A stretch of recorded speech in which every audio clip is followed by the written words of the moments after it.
నమస్తే, welcome to our channel. ప్రస్తుతం మనతో గణపతి దత్త ఉపాసకులు మురళీధర్ శర్మ గారు ఉన్నారు. వారితో మాట్లాడదాం. నమస్తే అండి. మహాదేవ శ్రీమాత్ర నమః. జీవితంలో ప్రతి ఒక్కరికి లక్ష్మీ అనుగ్రహం కావాలండి. లక్ష్మి లేకపోతే, ధనం లేకపోతే అసలు జీవితం నడవదు. సో జీవితంలో కావాల్సిన లక్ష్మీ అనుగ్రహానికి అలాగే సక్సెస్ కూడా ఉండాలి. సక్సెస్ ఎప్పుడైతే ఉంటుందో లక్ష్మీదేవి అనుగ్రహం కూడా అప్పుడే ఉంటుంది. సో అటువంటి వాళ్ళు సక్సెస్ కావాలి, లక్ష్మీ అనుగ్రహం కావాలి, మేము ఎంత కష్టపడుతున్నా సక్సెస్ రావట్లేదు, అలాగే ధనం కూడా రావట్లేదు, వచ్చినా నిలబడడం లేదు అనే వాళ్ళకి ఎటువంటి పరిహారాలు పాటిస్తే ఆ లక్ష్మీ అనుగ్రహం సక్సెస్ అనేది జీవితంలో ఉంటుంది? తప్పకుండా అమ్మా. ఇప్పుడు లక్ష్మీ అనుగ్రహము అంటే కేవలం డబ్బుతోనే ముడిపడి ఉండదు. అదేవిధంగా సక్సెస్ అనేటువంటిది అదొక మైలురాయి జీవితంలో. ఎప్పటికీ సక్సెస్గా ఉన్నా కూడా చిరాకులు వేస్తుంది వాస్తవానికి కూడా. ఇదైతేనంటే ఫెయిల్యూర్ కావాలి అని నేను చెప్పట్లేదు, బట్ ఎప్పటికీ సక్సెస్ లో ఉంటే మనిషికి అహంకారం పెరుగుతుంది. ఫస్ట్ ఆఫ్ ఆల్ అది గుర్తుంచుకోండి. లేదా ఎప్పటికీ సక్సెస్ ఉండేటువంటి వారు ఎవరు అంటే మనసులో ఎలాంటి కుళ్ళు కుతంత్రాలు కావచ్చును, అదే విధంగా ప్యూర్ హార్ట్ గా ఉంటారో, ప్రతిదీ ఒక స్పోర్టివ్ గా అంటే పాజిటివ్ గానే ఎవరో నన్ను ఇట్లా ఏలు పెట్టి చూపెట్టినా కూడా నన్ను ఏలుబెట్టి చూపెట్టిన నా గురించి ఏమైనా చెప్పుకుంటున్నా, నాతో ఏమన్నా నాకేమైనా చెప్తాడా, నా గురించి ఏమైనా మాట్లాడుతున్నారా, ఈ టెన్షన్. అండ్ ఇప్పుడు మీరేదో పని మీద నాకు కాల్ చేశాను, నేనేదో పని మీద ఒక ఎక్స్ పర్సన్ కాల్ చేశాను, ఇక్కడికి ఇది అయిపోయింది. వేరే వారు మిమ్మల్ని అడగడం, ఫలానా వ్యక్తి మీకెందుకు కాల్ చేసిన, ఇదే వ్యక్తి నన్ను అడగడం, ఫలానా వ్యక్తే చేసిందా లేదా నువ్వే చేశావు. ఇప్పుడు ఈ సందర్భం లేని విషయాలు ఈ ఎక్స్ పర్సన్ కు నువ్వు ఫోన్ చేసి చెప్పడం, నువ్వంటే ఈ వై పర్సన్ ఉదాహరణ. అంటే ఇది బుర్ర ఖరాబ్, ఇది అవసరం లేని విషయం. అండ్ భగవంతుని విషయంలో మీరు గుడికి వెళ్తారా, తీర్థయాత్రలకు వెళ్తారా, ఇంట్లో మొక్కుకుంటారా, మీ విషయం, మీ ఇష్టం.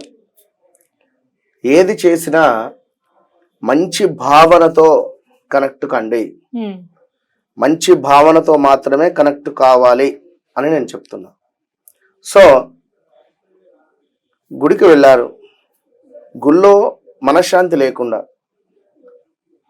ప్రదక్షిణ అయిపోయాక ఏదో చిరాగ్గా మాట్లాడడం, ఇంతసేపు అయింది ప్రదక్షిణ, లేదా ఇంతసేపు అయింది కాళ్ళు నొప్పి లేస్తుంటే, లైక్ అది ఏదైనా కావచ్చును అక్కడ జరిగినటువంటి సంఘటన. మొన్న తిరుపతికి వెళ్ళాను నేను, ఇది చెప్పొద్దు అనుకున్నా చెప్తున్నా. తిరుపతికి వెళ్ళిన సందర్భంలో ఒక మనకు అందులో రూమ్ లో కూర్చునే పెడతారు కదా, ఒక 1 hour ఏమో రూమ్ లో కంపార్ట్మెంట్ లో కూర్చుని పెట్టిన సందర్భంలో అక్కడికి స్వామివారి యొక్క ప్రసాదం వచ్చింది. స్వామివారి యొక్క ప్రసాదం వస్తే ఆ ప్రసాదాన్ని స్వీకరించే సందర్భంలో నా పక్కనే ఒకరు మాట్లాడుకుంటున్నారు, ఇలా ఏమేమి వేసిర్రు, క్యారెటా,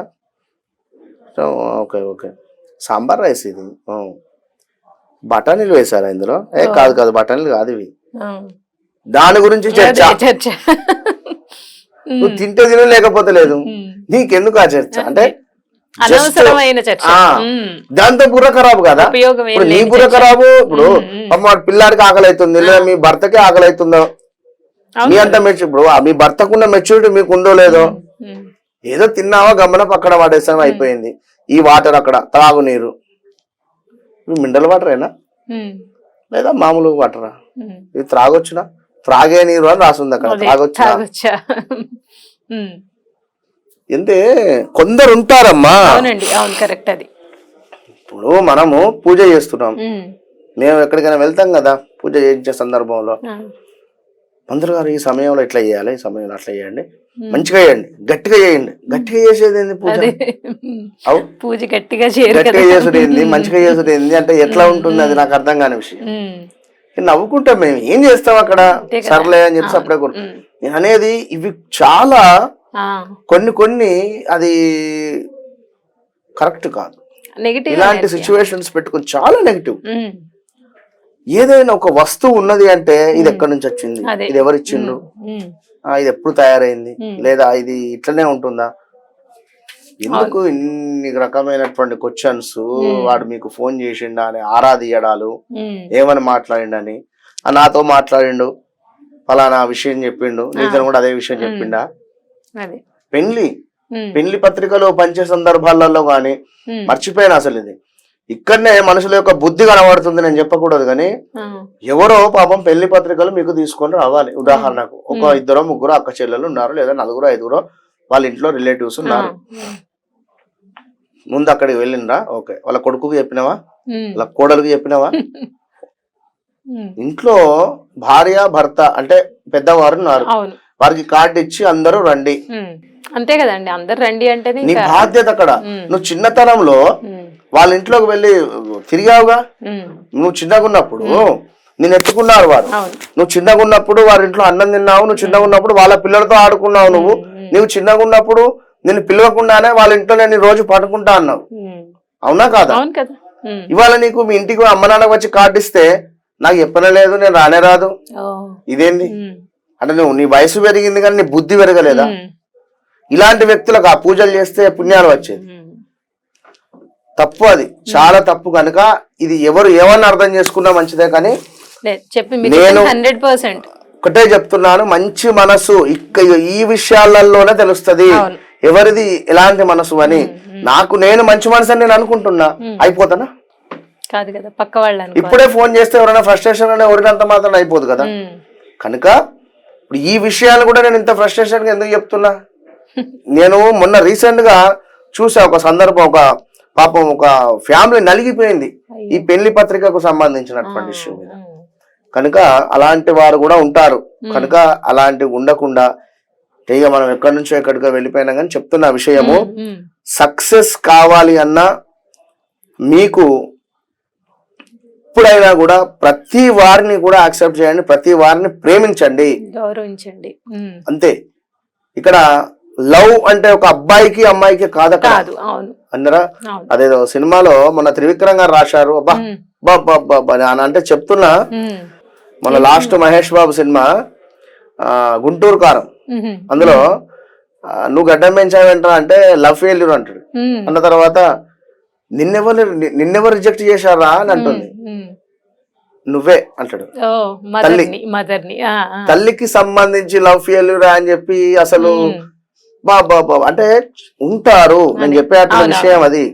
కనుక ఒక లవ్ అనగానే ఒక అబ్బాయి అమ్మాయి కానీ కాకుండా అట్లా అంత ఎఫెక్షన్ గా అన్నయ్యతో గాని, తమ్ములతో గాని, అక్కలతో గాని అంత ప్రేమగా ఉంటేనే అన్ని రకాలుగా సక్సెస్ వస్తుంది. మనం ఎప్పుడు నేను ఫస్ట్ లో చెప్పా, ఎప్పుడు సక్సెస్ ఉండొద్దు, డౌన్ ఫాల్ కూడా కావాలి అనేది ఇదే. ఎప్పుడు సక్సెస్ ఉండాలి అంటే మనం బ్యాలెన్స్ చేస్తుండాలి, వీరందరినీ ప్రేమగా కలుపుకుంటూ ఉండాలి, అంతే. ఇప్పుడు ఎవరిదైనా ఫంక్షన్ మీ అమ్మ నాన్నకు తెలిసింది, వాళ్ళని నువ్వు తీసుకొని పోవాలి. అట్లా ఇలాంటి సిచ్యువేషన్స్ పెట్టుకుంటే అన్ని రకాలుగా సక్సెస్ అవుతుంది. అయితే ఇక్కడ ముఖ్యంగా కూడా మన లెఫ్ట్ కాలు కింద చక్కగా కూడా పిల్లలకు పెడతారు కదా కింద పాదాలకు దిష్టి తగలకుండా, అట్లా ప్రతిరోజు కూడా మనం పాదాలకు ఆ యొక్క కాటుకతో ఒక దిష్టి చుక్క పెట్టుకోవాలి ప్రతిరోజు. లెఫ్ట్ లెగ్ రైట్ లెగ్ కు వచ్చేసి పారాని అని దొరుకుతుంది మనకు.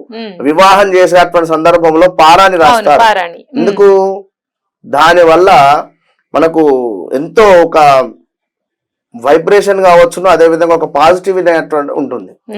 సో ఈ పారాని ఒక చుక్క రైట్ లెగ్ కు మనము పెట్టుకున్నట్టయితే కింద అరికాలకు పెట్టుకోవాలి, చెప్పులు వేసుకోవాలి. లెఫ్ట్ కేమో కాటుక పెట్టుకోవాలి, రైట్ కి వచ్చేసి పారాయణం ఒక చుక్క పెట్టుకొని చెప్పులు వేసుకుని మీ పని మీద మీరు బయలుదేరండి. అంటే ఇది ఆడవాళ్ళైనా మగవారైనా ఆడవారైనా పెట్టుకోవచ్చును.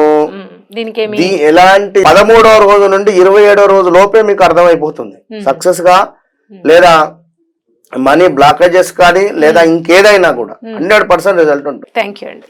మహాదేవ.